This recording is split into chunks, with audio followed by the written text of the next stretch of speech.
Lee, his sidekick, who was Canada's best forward as recently as the World Championships in Switzerland. And I covered that tournament, and he was tremendous. He was clutch and played well with Stamkos. So that's just part of the second guessing, and then you can go on down the line. But mostly it's going to be, this is a pretty good group that they've assembled. It's up to them to get it done. They're more than good enough. They outshot the U.S. team 2-1 in a total of 45-23. They just have to finish, and they've got to relax a little bit, and maybe an easier game against Germany will help them kind of get their mojo back. The Richards-Crosby-Nash experiment didn't work out too well when you look at their final numbers, but... no, they're still, that's a huge point, because they're still looking for someone to play on that wing with Crosby and with Nash, and it's, they've tried Bergeron, and they've tried Jerome McGinley, they've tried Richards, and none of them seem to be working, so, they go on the practice ice here shortly, and we'll wait and see what the latest development is on that line. But some of the other lines, the San Jose line and the Getzlaff line, they've had their moments.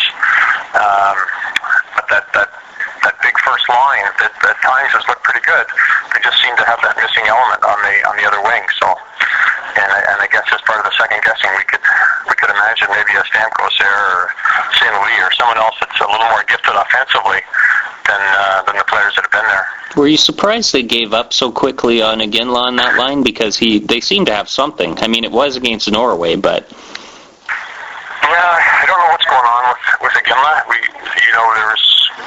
We thought he might have been injured. He took a pretty hard and high hit in the Swiss game, and his ice time has been limited in every game, and he's gone sort of back and forth from the first line to the fourth line. So, at times I thought he looked okay against the Americans. He had a couple, decent shots on goal, but for whatever reason, they're not entrusting him with a whole ton of ice time. And again, I don't know if he's hurt or if it's just something else. Yeah. Onward we go to Germany, and just some quick thoughts, I guess, on facing them. I don't think too many people are expecting a crazy upset, and I've heard the argument that maybe it's a good thing for Canada to face another opponent that isn't too much of a threat, just to figure out what's going on here. Do you buy that?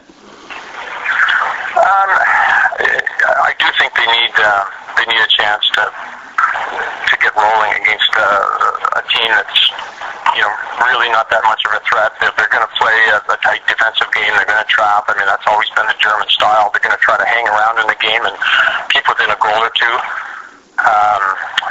But for Canada, it's just about getting the kinks out of the power play and starting to feel good about some chemistry down low. They had all kinds of puck possession time and zone time against the Americans, but they just didn't finish well enough. So Tuesday is a great audition for the big games ahead in Russia the next night. So I think if they can have some success, it can help give them a little boost of confidence that they badly need right now. Boy, quick turnaround against Russia.